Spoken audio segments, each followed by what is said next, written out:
was 12 years old, my parents isolated my family from everyone we ever knew and everyone in the outside world. He has basically for 4 years in a couple of different instances that if I didn't have an experience as a kid being physically abused, then it's just not that serious. We were all required to call them mommy and daddy, even when we were teenagers, even when I was starting to leave and go to college, they would still refer to themselves in our final arguments and text messages as mommy and daddy. And before the officer turns his body cam off, because my parents told him to, the officer asks them, well, do you ever go do anything as a family? Do you ever take your kids anywhere? And my dad, his immediate response is like, what?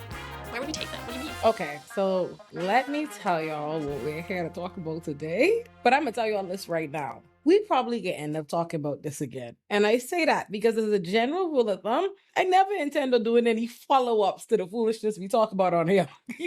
Like, the whole point is for us to kiki and go about our business, never to think about this nonsense again. However, sometimes, once in a blue moon, you come across some foolishness on your phone and you say to yourself, this could be a Netflix documentary. I know a Netflix documentary when I come across one. And this is that in the making, okay? Not only do I know we probably get end up having to talk about this because there will be updates and follow-ups to this story because it is ongoing, I just know that somewhere right now a Netflix exec is seeing this and saying, call this little girl. Call this girl because she got a story that we want to tell. Y'all, look, y'all. Aaron sent me a TikTok the other day. Aaron, y'all know the Aaron responsible for all the foolishness you enjoy on here. My editor and right on. Aaron sends me a TikTok link, and instantly I knew this not only have to be Balaam, this have to be criminal level interest for Aaron to be interested, yeah? And sure enough, Aaron sends me the link to a TikTok story time from a girl named Audrey telling the story of her, what do you call a cult that's just you and your parents and your siblings? Oh, I better get going. I gotta get home to the warden.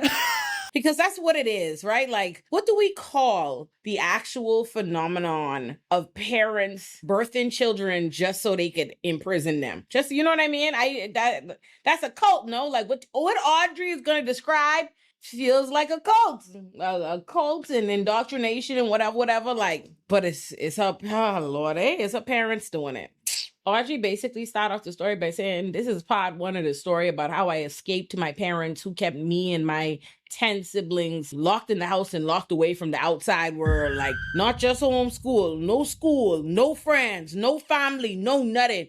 Just, we gonna keep having babies just so they could be in this house staring at us in prison. I was 12 years old. My parents isolated my family from everyone we ever knew and everyone in the outside world, and we proceeded to hide in our house in a perfectly normal neighborhood, never talking to anybody, barely ever leaving the house from that point forward. Here's the first part of how that story started. Oh my God. There's a certain kind of mental illness that's be so hard to even understand how they get there. You know what I mean? Like, granted, my parents is very much so people who don't want you to go nowhere, okay? You could not go to sleepovers when I was growing up. People could come to our house, like children could sleep over to our house, but we couldn't sleep at nobody else. And when I say we couldn't sleep at nobody else, I don't just mean all your friends in school. I mean, I couldn't sleep at my Grammy damn house in peace. Like, oh, y'all don't know, boy. Y'all don't know. I was in college, having lived away in a different country for musty 10 years, and you come home from college and you still have my daddy trying to be my friend. Let me don't start on my daddy, yeah? It's the day after Father's Day. Let me don't start on my daddy, but let me just say, I have parents. I come from parents who didn't want you go nowhere, didn't want you see nobody. And granted, some of those things I co-signed with as an adult, right? Like my parents, my mommy and my daddy wasn't into you sleeping and nobody else because they didn't want their children to get essay. And as somebody as an adult who have many a friend who has been essayed by both friends and family, just going to go stay at people's house as a kid, I don't blame my parents for that decision. And I too shall not be letting my children sleep out at anybody else. And let me just say this, because y'all like to do this every time I mention, whether playfully or not, how the fuck I could raise my children one day. Somebody's coming to comments, Olay, blah, blah, blah, blah, blah, blah, blah. Don't tell me what the fuck to do with my hypothetical children. Thank you. Keep that paragraph to yourself. There could be somebody, Olay, I was actually sheltered as a kid and it actually made me more rebellious, so I don't think that you should stop your child from sleeping. I don't give a How about that? I don't care. I love y'all, but anyway, my point is, I too had parents who believe in sheltering you. So when she first started describing like, oh, her parents like, oh yeah, no family, no friends, no nobody, you be in the house, it was sounds about right. Sounds about right. My whole childhood is like my parents having you like, all you do is go to school and go to tutoring. When I tell you I was in tutoring all year around, like full time and all kind of tutoring, my mommy and daddy had me in tutoring for classes I didn't even take in school. Huh? Ain't that some shit? I never took physics in school, but I took physics tutoring. Y'all don't know, boy. My mama used to find anybody. If a person say they is teach and they have a table, she could have me and my siblings crease up there and tutoring all the time, wearing stupid looking matching outfits, like 2-piece sets. My mom used to love to go to this place in the Bahamas named Sunty and go buy us matching sets and send us out into the world dress alike and just tutoring all day. Anyway, we've gone down a rabbit hole into my childhood. But before we get deeper into the video, y'all know I finally launched merch, right? Okay, that's right. The Illuminativerse finally has merch so you can rep your favorite channel. Okay, that's right. Whether you're an Illuminati pop girl like myself, an Olay and chill enthusiast like my baby sister, an Olay and friends stan like all my friends, or somebody who locks in for a 2-hour Illuminati production, we've got something for you. We've got mugs, shirts, and hats. It's all very cute because Cartoon Me is adorable. Shout out to Terrific Tariq for being the man behind her. And to my pop watchers in particular, please notice you wore me down and I finally gave y'all the shoot me with your big gun merch y'all kept begging me for. But it's a mug. Y'all are not getting a shirt because I made one. I'm wearing it. And I want y'all to know, shoot me with your big gun on a shirt feel like target practice, and y'all ain't gonna say that I send y'all out there like that. But I genuinely love my merch, not just because it's mine, but because I ordered everything myself before showing it to y'all, so I can make sure the quality was good, because I can't have y'all spending y'all hard-earned money on garbage. Which is why I'm pleased to report that I now have a cupboard full of beautiful glossy mugs and a drawer full of the comfiest Illuminati shirts. So if you've ever wanted to support the channel or rep your favorite corner of the Illuminativerse, or just walk around with my cartoon face on your chest, check out the merch store linked in the description below, or go to illuminati-shop.fourthwall.com, or use the QR code on your screen to make sure you get your Illuminati merch today. That's illuminati-shop.fourthwall.com, or click the link in the description below, or use the QR code on screen to run me your money today. Now let's get back to the video. This gal, parents, and won't let the children go nowhere, do nothing, to the point where, let me make y'all understand how bad these parents carrying on. They in Utah. Yes, I know what you're thinking. The Mormons, yes, that's exactly who this story is about. This is yet another story of the Mormons in Utah getting up to debauchery in the name of religion, child. You know how bad you have to be carrying on to be in Utah, to be a Mormon family surrounded by other Mormon families, and the other Mormon families notice you weird? You surrounded by this acceptingly weird environment, and they think you weird. So the family was going to church. The only place they could go before the parents really say, we locking shit down, is you could go to church. So they going to church. The church people start to notice, hey, you notice us. They a little weird, right? You all notice, or just us? Y'all notice? Y'all notice? Them people with the 962 children don't talk to nobody. You ever notice they children seem a little not well socialized? So that caused somebody, must see the pastor, somebody at the church, to go ask the daughter Audrey, the one who's telling us now this story, who's now escaped the family and telling the story. That caused him to go ask her, like, hey, do you ever go by friends' homes? Do you have hobbies? Do you do things? She's sensing that, you know, it probably will not look good on the family for them to know that my parents is keep us captive in the house, socialized like hermit children. So she lie and say, oh yeah, I used to go by my friend's house in the neighborhood. Now she say, yes, there's a gal in the neighborhood. Is she her friend, and do she go over there? No, she do not. So the pastor people say, oh Lord, look at the little girl lying. She feel like she gotta lie. But I had my meeting with the bishop, like one of the church leaders, that comes when you're 12 years old, and it started out like normal. I don't even go into the concept of those interviews, but it started out normal. And then he asked me about if I have any friends, if I ever go to their house, if they ever come to mine. And I thought I was supposed to lie to him, so I made something up completely. Like, named a girl I went to church with, said, yeah, I've been to her house, she's been to my house, she lives up the street, she does, but I've never been to her house. And he knew that wasn't true, so he called my parents in immediately afterwards and was like concerned that I felt like I had to lie in that moment. Said that like if they ever needed any help taking their kids to anything, activities, friends' houses, everybody in the neighborhood is basically part of the church, and they'd all be happy to help drive kids around because my dad's the only one who drives. Which bring them to go to the parents like, hey, we noticed that y'all dad weird. We noticed that y'all dad weird. So we asked your daughter about it, and she decided to lie, which we thought was even weirder. So we just wanted to let y'all know, no need to be weird. No need to be weird. We accept you here. You have community here. There's lots of different things you could get involved with in the community. We could go out, yeah, the family had that, them parents had that, and they say, oh, say less. You will never hear from us again. And I remember my parents coming home from that and relaying that information to me and then saying that people at church basically trying to take their kids away and tell them how to parent their kids. We were never going to go back to church again. So we didn't. And from that point forward, we started driving across town or to the next town over to go sit in the hallway of churches, like a different ward every week, listen to the meeting on the intercom, and then leave before anybody could talk to us. I just don't even I'm telling you, these parents so weird. They decide off the church even asking them about that. They say, oh, no. We didn't come to church for community. We ain't come for y'all to be all in our business. So now that we realize if going to church every Sunday could mean that y'all think that we are part of this church and y'all could come talk to us and call on us like we part of this church, we part of your world, we shan't be doing that. Instead, what we will do is travel to a different church every Sunday, and us and our children, we could sit outside the church in the hallway and listen to our good word, undisturbed by you chatty Cathys. I said, oh my God, let me tell you something. Oh Lord, it's so rough to have crazy parents. It's so rough because there ain't nothing you could do. You could notice your parents as crazy as you know they is, and there ain't nothing you could do.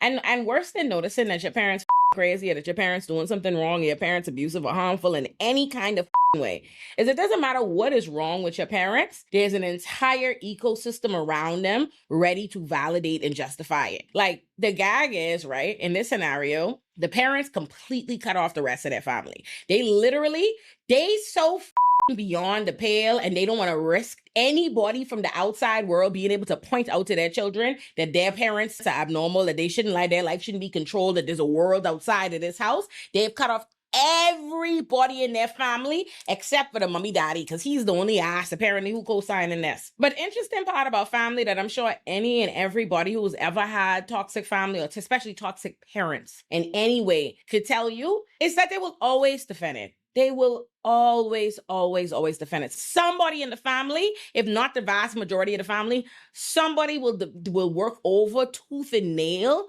to dismiss and minimize how the you feel. Oh, look, y'all. My childhood is so full of allow me. Your parents love you. That's your parents. They love you. Ah, Lord, allow me. But you know they love you. Ah, Lord, you know, that's your parents. That's all they say. You can tell people, you can tell the world about what the happened to you and all says that's your parents, which is the most horrible thing about what it is to have a tumultuous or abusive relationship with your parents in any way is that not only are you ingrained, your parent is the first person, is the person that you come into this world to that is charged with protecting you, that you see in this way as though they omniscient. You know what I mean? You see them as a godlike figure in your life and authority, somebody that's supposed to protect you and somebody that you come from. So you have an ingrained, there's something in you that predisposes you to believing that your parents talking sense, to trust in them, to believing that they operating in good faith or whatever have you. And that is only reinforced by the world's continuation of they're your parents. Because they are your parents, they must have your best interest at heart. Because they are your parents, they must love you. Because they are your parents, this is the next thing, which makes you think even when you see your parents be batshit crazy or things ain't adding up or they being absolutely wrong or they being abusive, it don't matter who the you are, how old you are, what your race is, XYZ, there's something in you that makes you go be like, huh? Try to make sense of it. Try to tell yourself, no, man, can't be my parent operating against me like this. And so not only do your parents in the world gaslight you, but you end up fundamentally gaslighting yourself, child. And that is what this girl ultimately gets from her mommy's dad, which is the only person in their extended family that they even allowed to speak to. He be the main one oh, your parents right, you just don't understand. Read your Mormon Bible, you will get it, blah, blah, blah. Your parents was good people. He's told us that we will be stopped and we're doing things the wrong way and we don't know anything. He's called my aunts since I started this TikTok to let them know that I'm making stuff up and they need to help him in stopping me from making TikToks. He has basically inferred for years in a couple of different instances that if I didn't have an experience as a kid being physically abused, then it's just not that serious. He weaponizes religion. He's still extremely Mormon. And I remember the point where I stopped trusting him was when I was on the phone with him and I was talking about how concerned I was for my siblings and how something needed to be done and I needed his help in talking to my parents because he's the only one they don't have blocked, talking to my parents and letting them know that they need to change something. And he told me that we just need to trust God's plan and have faith, and because I don't go to church anymore, then I just don't know as much, and that's the reason that I'm struggling. Here's what I don't get. And this is an important thing because Audrey herself says she don't understand. She says it way later, but we could discuss it up front. All right? Because Audrey ain't just Audrey. There are 11 children. And no one start off being 11. They ends up at 11 because the parents keep having babies. Apparently, the mummy decided age just goes. She wanted 11 children. She wanted plenty children, so they just keep having children. That's one.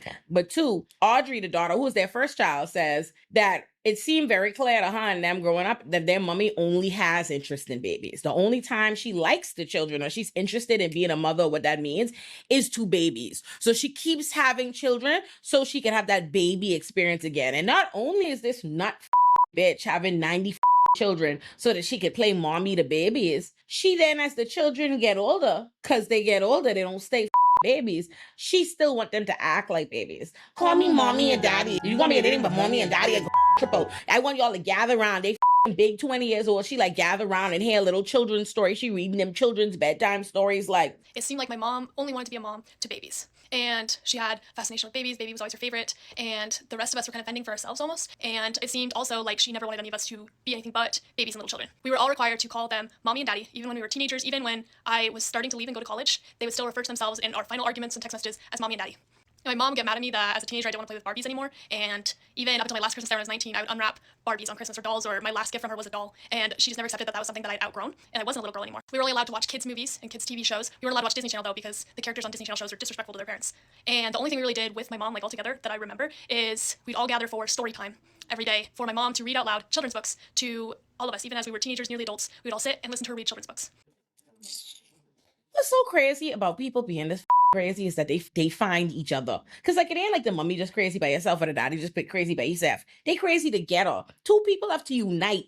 Like Dragon Ball Z. They have to unite to get this crazy. To keep, they have a whole system in place. We could be nuts and we could keep having babies. But there's a crazy thing. How the they paying for all these children? Now that's the thing I want to know. And that's the thing the daughter want to know and everybody want to know. Because she say people's asking how the they paying for all these children when your mommy don't work and the daddy only have like, they say the daddy have like one little store, like a one little pizza store, one little something, just one little place, and the mommy don't work. Is the financial situation. I do see a lot of questions about that, and I genuinely don't know. I don't know how they afforded 11 kids. I don't know how they afforded to pay thousands of dollars to have the last 3 kids. I don't understand it. My mom never worked. I already mentioned that, but my dad ran a single pizza restaurant, and that part is still a mystery to me. I don't know. Because I have no kids and a good job, and I still cannot imagine feeding 11 other people. But they have 11 babies. Actually, they don't just have 11 babies. Let me be clear. They don't just have 11 babies. They having surrogates have the babies. They don't want to be judged. They don't want nobody saying nothing about the fact that they keep having babies. So the mummy them start secret. And it's like, who they hiding these things from? They start secretly having the baby. So the daughter say the mummy them start paying for surrogates to carry babies for them. And so they having babies that they are not telling, they're literally hiding. She say physically hiding the babies. They putting stuff in the car so that you can't see this extra baby. They having the baby hide. They sending Christmas picture that don't have the last 2 sets of babies and all this. Because what the kind of craziness is this? The daughter say, oh, when they was growing up, family be asking to see them, and the mommy don't want them. No, they just had 2 more babies, so she hiding. Oh no, we can't go, and all this is the next day. And don't nobody what they lying for.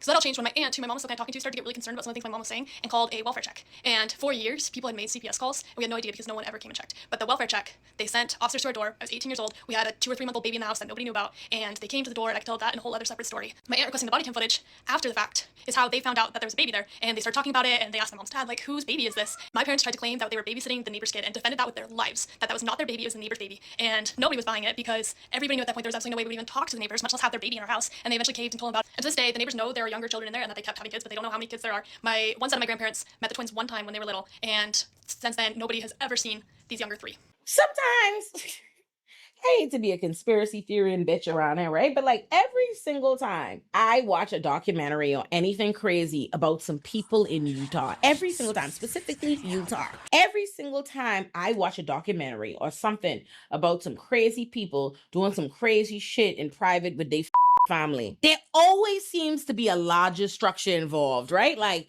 when you think about that, what was it? The most evil influencer or whatever the with the Jody Hildebrand, Ruby Frank story, whatever the that was we watched that time. It was clear, okay, y'all have connections, y'all have money because you're part of the Mormon church or the police, the this and that. And something like that have to be going on here because how the they doing this? How you paying for 11 babies? 11? You pay, you know what it costs to, man, you don't know what it costs to even baby, let alone go pay for surrogates multiple times to keep spitting out babies you only even want as babies. So she said this was her childhood for the longest. Her mommy and them keep spitting out babies that she don't know where they're getting the money to take care of the babies. And like, cause she say, cause now she out in the world, she's like, she by her lonesome, she have a good job to this pay, and she don't even know how she pay for one child, let alone 11. And baby girl, I want no two. But they spitting out these babies. They have her and the older siblings basically raising the kids. They have them raising these kids for them. Cause like she say, the mommy only concerned with babies. So then she say where the parents end up really up at on their structure for whatever this is. Cause I just don't even like understand the agenda, right? It's like my parents are dictators in their own rights. Like they would control, and if my parents, if we were in their house, they would control everything that you do, think about, yada, yada, yada. Like my parents are dictators, but they're not gonna force you into that. You see what I'm saying? Like there's a difference between a dictator, a cult leader, and an imprisoner, and a warden, and all the other evil things that this little girl parents is, right? Because it ain't just like, you can't even pass it off as like these strict, traditionalist, fundamentalist, crazy parents who just were like insane, nut-ass helicopter people who didn't let their children have lives while they were children. No, it's so much more than that, because they won't let the kids leave. They become of age, and they still can't leave. They can't do nothing. They can't be free. Which might make you ask yourself, well, then how is Audrey free? How is she able to tell us this story? And I can tell y'all, Audrey said where her parents up at was letting her go to college. And everyone's wearing like pink and little green, non-threatening, colors, all, Oh, Lord, a Republican's worst nightmare. You know them. This is exactly why Republicans is I hate liberal arts schools. Oh, God. Not college. Not education. Oh, my God. Because, to be conservative, you kind of have to be dumb. I said it. And who don't like it? You shouldn't have been there. I don't know what you was doing there. This clearly wasn't a place for you. But that's the truth. If you go to college and you're educated about systems and institution and history and X, Y, Z, and you learn about the world and you really zoom out, you realize that a lot of these like bullshit, conservative, traditional nonsense that you've been taught to believe is literally the only reason you believe it is only because of indoctrination and because of how pervasive and repetitive it is throughout our society, but not because it makes sense, right? So she says she begged. She was like 18, 19, and she begged, please, just let me go take some classes at the community college. She said eventually she wear them down. And that's how she and the next sibling, her next younger sibling, so the second of the 11 children, end up going to go to school. We never really talked about what we would do when we grew up. It was kind of a very conceptual idea that any of us ever would grow up. So I did not start these community college classes until I turned 19. And that was a result of me really pushing on them and really insisting I need to be able to do something. And I can still help. I will come home after every class. I will still cook dinner for your kids every night. I will still make this look almost exactly the same as it looks now, but I need to be able to pursue something. She say her parents was torturing her. She say she get there, she starts going to school. She say she can't go. Literally, she has to go to the class and come back. They'd be following her around the campus. If she try to go to a club meeting, they following her. They blowing up the phone. They say they have to go to the hospital. The mother passing her. Oh my God, I go dead if you don't get home immediately. Police! She have to like literally commit lies and fraud just to try to go to a movie with some friends, to try to make some friends. Her parents carrying on bad because they carrying on. You gotta understand, if one child get free, if two children get free, that immediately gives 9 other children the taste of freedom, the sense that they could be free, that this isn't normal, that they don't have to be like this. That's why it was so important to them to keep them fundamentally isolated. I don't want you to even be able to talk to anybody. I don't want you to be aware of the outside world, because if you're aware of what the world is out there, you're not going to believe what I'm telling you in here and what I'm telling you about the world to keep you under my thumb. So of course, as she goes out to school and stuff, she starts saying, oh shit, my parents crazy. This isn't normal. I'm supposed to be trapped in the house. I'm supposed to be this. So she says, as she's out in one, she ain't even doing no big pushing back. My girl trying to go to a club. She trying to go to the movie theater. She trying to do things that are perfectly normal for a 19-year-old adult woman, young adult woman. And I was not allowed when I was at home to talk about anything I did outside the house. Information was not allowed to get into their house about what was outside of the house. And I would get in trouble if I did mention it or bring it up or talk to my sister that I shared a room with about it.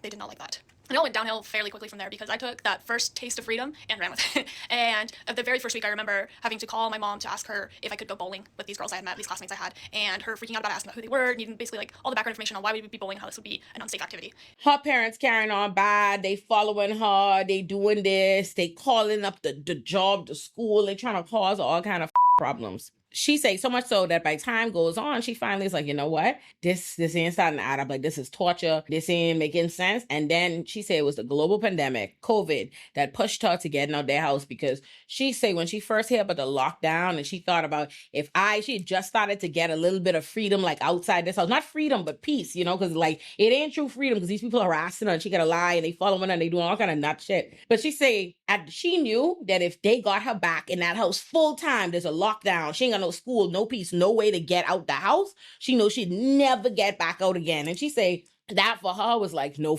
way, I can't go back in this house. I cannot go back in this house for this lockdown. So she said that was the push. She said her boyfriend and her boyfriend family didn't know what it was, didn't know the situation with her family and all of that, and they let her stay with them.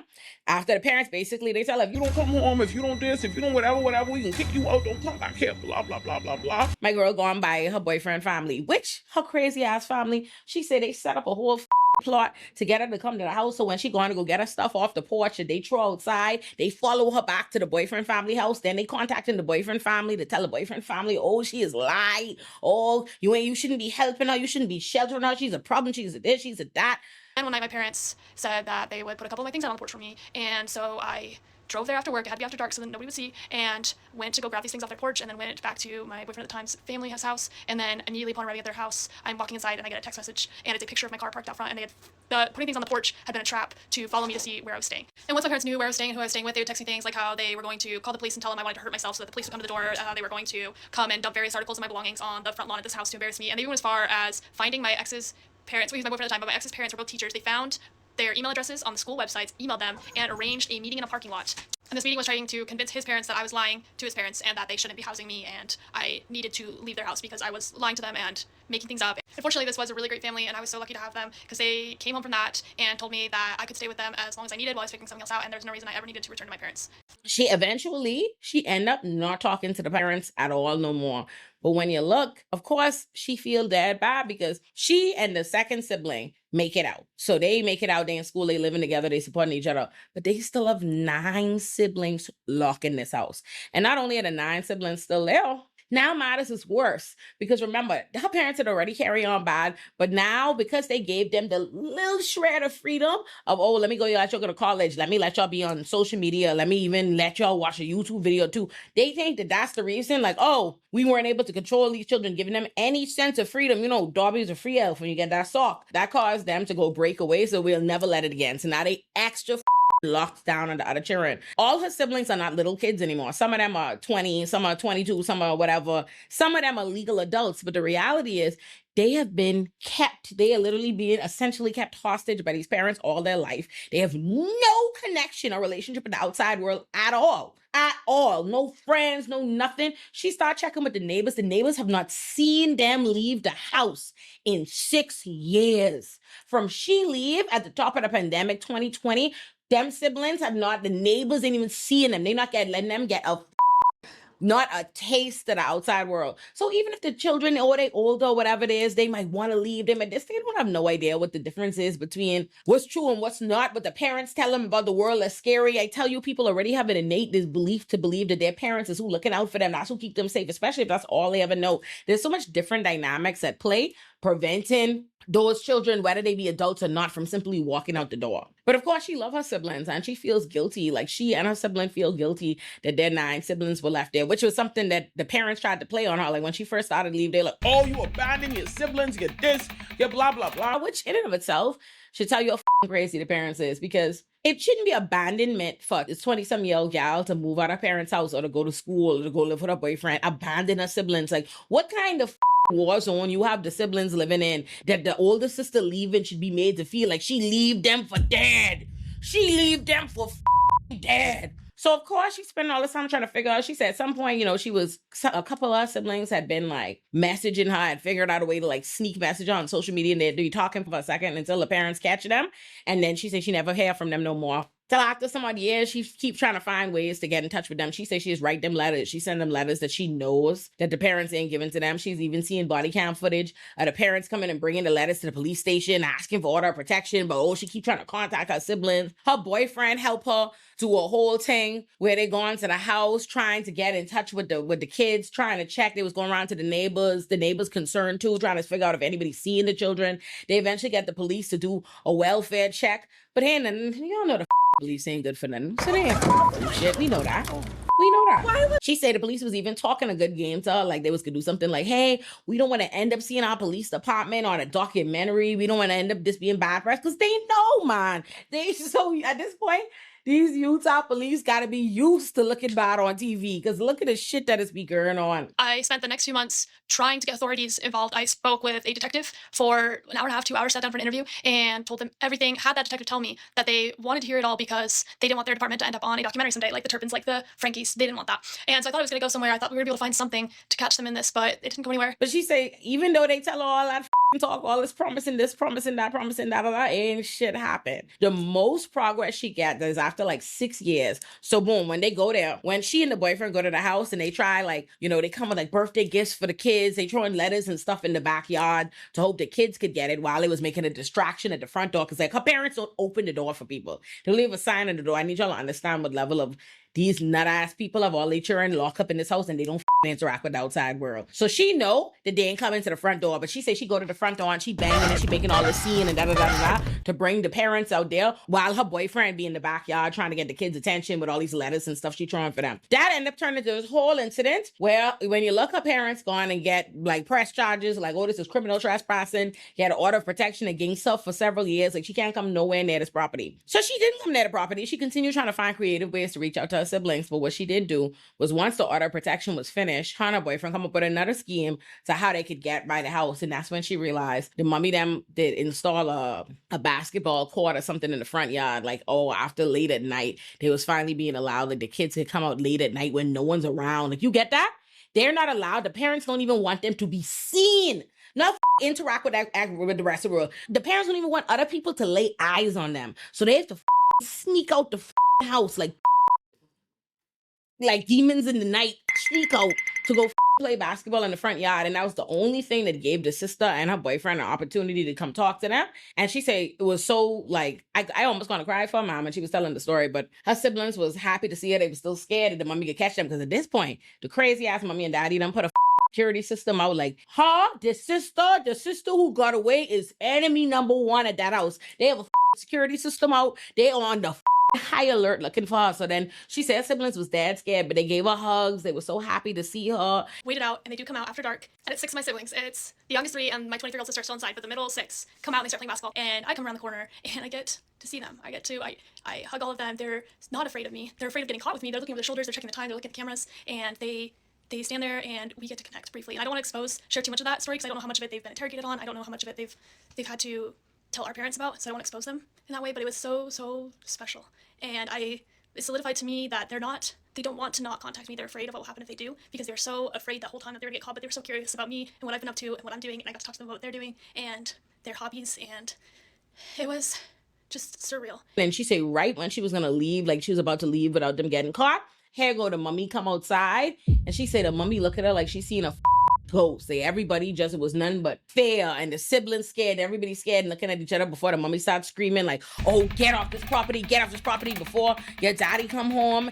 And of course she do, only for the daddy come home, and he called the police on his daughter again. Like, I was like, that don't sound crazy. We're calling the police on our daughter because she keeps trying to see her siblings. That's not nuts to y'all? The way the police ain't good for nothing, and they just don't do shit for nothing. But I said it to say, to what I said in the very beginning, that I know that this is a story we coming back to, because it ain't finished. That's where we're at right now. The girl has not been able to get her siblings out of this house or to get any kind of meaningful intervention done. The most progress she's had is that story I just tell. And right now what she's doing is uploading these stories to TikTok as ways to hope to reach out to the siblings. Like, okay, if they could find a way to sneak and see technology or social media like she used to do when she was a kid, they'll see this and know that she's still looking for them. She's still trying to help them. She's still trying to be there for them and pull them out of the house. She just wants them to know that if they want to get out of the house, there's something waiting for them on the outside. She and their other sibling are prepared to like help them. But that whole experience gave me hope that I can get through to them, that they are curious, but they're afraid, and they just need to continue to receive messages, hopefully through this TikTok. That's why I started this, because of that basketball incident, through the newsletters I send them every week, through the other creative ideas I have coming up, and getting tons of ideas from the comments in these TikToks, and just continue to try to get the message through them that it's safe, that everything they know is not everything there is, and that they can go beyond the front door someday, and there's people out here waiting for them, so I hope that they are starting to get that message, and it'll get through to them someday. I got some good news on my 9-year siblings last week. Apparently, 2 detectives and 2 police officers showed up at my parents' house and interviewed my siblings. And this is something that they've never done in all of the interactions, the police showing up at the house, welfare checks, CPS calls. Nobody has gone in and talked to them before. So this was a major breakthrough, and I don't know what prompted it. I didn't call them. I had no idea this was happening. All I know still is that they did that. I'd given up on trying to get the authorities to do this, and I've raised all the red flags. I've told them everything that's on this TikTok and more. All of this has never prompted them to go in and interview the kids and adults and make sure that everything's okay until last week. And I don't know, again, what prompted it. The best guess I'd have is actually this TikTok. I think the local authorities are very aware of the situation because the number of times they've been brought into it. But I think maybe the attention that this is getting on TikTok is finally causing some action. But I don't know. There could be something I'm not aware of. And I really don't know much about the situation at all yet. But I'm hoping it develops into something good and something changes. Child, boy. The kind of shit, it's so crazy when you realize the kind of shit that people are really doing in their private lives. Like, you think you live in your life and was here with other people dealing with, like, gee, all that? Boy, if you enjoyed the video you just watched, congratulations! You've officially wandered into the Illuminati-verse. Now, before you get overwhelmed, let me explain where exactly you've landed, because apparently one YouTube channel was not enough for me. If you're looking for my biggest productions, the kinds of videos that require me to disappear into a cave for 6 weeks and emerge with an existential crisis, subscribe to Illuminati, my flagship channel, where you'll find my magnum opuses like If Pretty is a Privilege, Ugly is a Curse, How This Didn't Age Well Destroyed Media Literacy, How Men Become Aziz Ansari, Why Serial Killers Aren't Monsters, and so much more. If you're here because you love television, movies, and hearing me explain why everybody misunderstood your favorite character, subscribe to Illuminati Pop, my TV and film essay channel. That's where you'll find fun deep dives on How I Met Your Mother, Sex and the City, Desperate Housewives, You, Euphoria,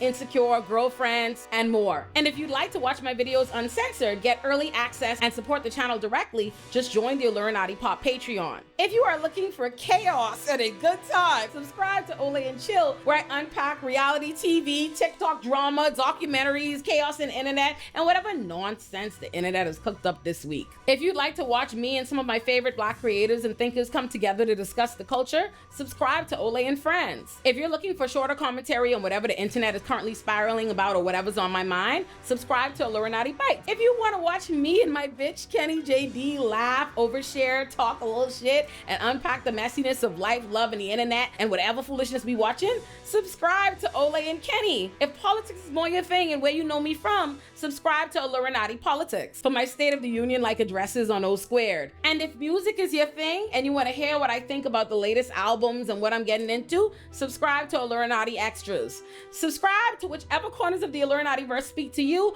or subscribe to all of them and become a full-time resident. And while you're at it, you can follow me everywhere: Instagram, TikTok, Threads, and Twitter at Illuminati. You can also follow Illuminati Pop and Olay and Chill and Olay and Friends on social media so you never miss a thing. Welcome again to the Illuminati-verse. Now go look around a little bit, make yourself at home.